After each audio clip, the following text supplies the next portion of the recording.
Good morning, scholars. Happy Monday. I hope you enjoyed your winter break and are ready to get back to learning. I'm excited to have you back. Today, I wanted to start with some shout outs. And the first one is to all of the second graders for their I Am poems. I got to listen to many of them on Friday before break, and they were absolutely wonderful. The teachers' poems were wonderful too. So big shout out to second graders for doing wonderful writing. And Mrs. Jessica has some positive office referrals. First one is for her whole class. She says they have been so welcoming to Mr. DeLuna and also for doing a great job with their how-to projects. And I would like to add on a big shout out to all the fifth graders for their how-to projects. The ones I got to see were wonderful, and I know they all were. And being able to do it virtually, you guys just show so much growth mindset and so much wonderful scholarly behavior and the willingness to try and to learn and do something different.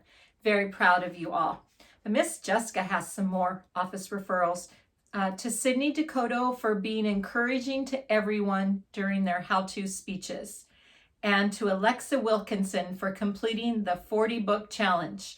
Miss Jessica says, I can't wait to see how many more you read. Alexa, that is incredible. And to Nathan, Omar, Jacob, Lillian, Jaden for always working hard in their reading groups. That is incredible. Great job. And speaking of reading, for our AR challenge, we are at 95,164,950 words.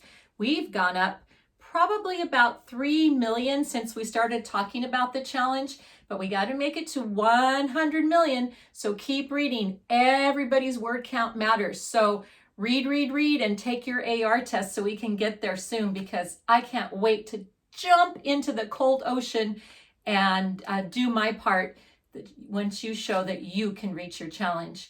And today, I have the honor of announcing one new million-word reader who has joined the group, and that is Jillian Sherpinski. We are very proud of you, Jillian. Keep on reading, and welcome to the Million Word Club. I also wanted to remind you about the estimation jar. Last week, I showed you the jar with all the conversation hearts in it. And I want to give you a clue today and tell you that your teachers have a picture of the estimation jar, and they'll be showing it to you so you can get a really good look at it. You can make 3 guesses, and I will give you 3 clues. So please be ready for those clues. I'm giving you one today. The number of hearts in the estimation jar is greater than 1,000 and less than 3,000. It is greater than 1,000 and less than 3,000. Remember, you can email me your answers or your guesses, and you can make up to 3. And I misspoke. I have 2 clues for you. So I'll give you a clue this week, and I will give you a clue next Monday on March 1st when I do morning message, and you will have to get your estimations in by then. So give it a try so you can win the prize. Alrighty.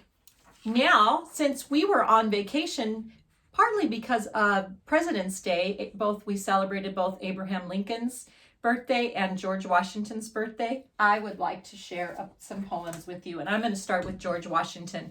And the poem is called The Man Who Would Be King.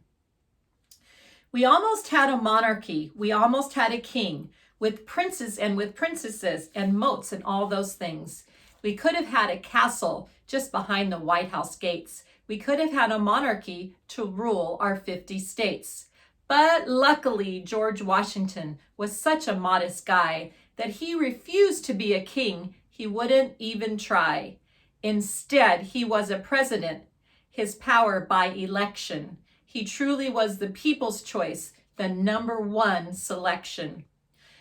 This crazy new idea was a quiet revolution, a new world nation growing with a vibrant constitution. And all because this modest man refused to do one thing. The man that ruled our nation first refused to be its king. And the poem was by Denise Rogers. And I want to share a little fact with you. Most of you have heard the story of George Washington and the cherry tree. While there is a legend about young George Washington admitting to his father that he chopped down a cherry tree, there is no proof or disproof that this really is a fact. We'd all like to think, however, that the first president and the father of our country was an honest man. And so remember, being honest is the same thing as having integrity. So continue to focus on being honest, telling the truth, and having integrity, just like George Washington did. All righty. Now I have a poem about Abraham Lincoln, and it's called To Meet Mr. Lincoln, and it's by Eve Marion. If I lived at the time that Mr. Lincoln did, and I met Mr. Lincoln with his stovepipe lid, and his coal black cape, and his thundercloud beard, and worn and sad-eyed he appeared.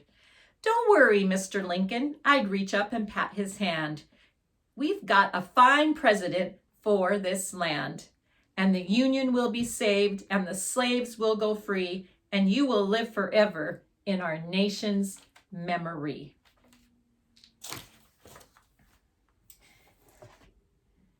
And I have a quote by Abraham Lincoln, and this is for all of our Spreckles scholars.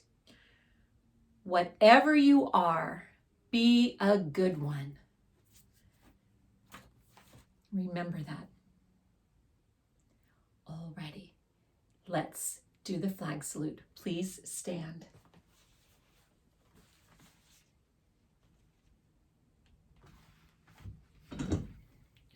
Ready, begin.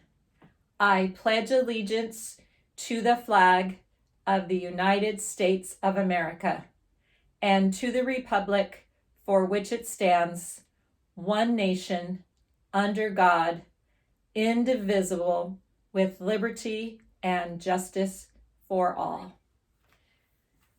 And before I leave you today, I want to let you know that we will be doing lots of reading activities over the next few weeks to celebrate Read Across America and Dr. Seuss's birthday. There will be a book fair online, so remind your parents about that so they can buy some books. And we're also going to have a readathon, and we'll share some more information about that. But let's get signed up for those things so you can read.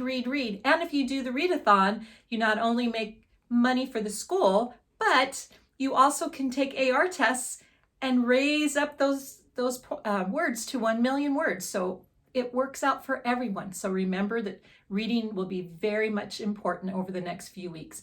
And thanks to our student council, we will be having a Spirit Week, and your teachers will share what it's all about this week and let you know so you can start planning your costumes. But every day during Read Across America Week, we have a special Spirit Day. And they're all new, pretty much. Some of we've done last year, but pretty new for us, so they'll be fun and different. So get excited, participate, and send me those pictures, and I'll share more with you later. Have a wonderful day of learning.